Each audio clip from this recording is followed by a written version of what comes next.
So one thing most of you guys don't know is you can actually turn off the power steering assist on my car. So right now, one finger, nope, it's off right now.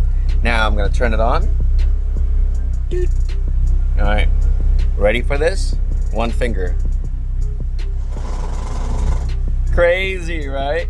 So I got the Prius steering column and I used half of it with my DC upper right here. And then I made my own brackets. Brian from PCI actually helped me out on that.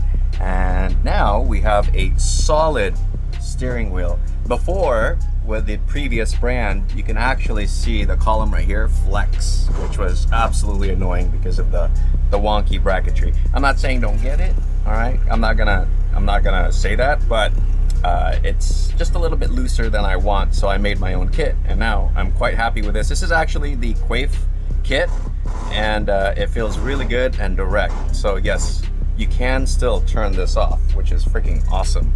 Just warming up my car right now.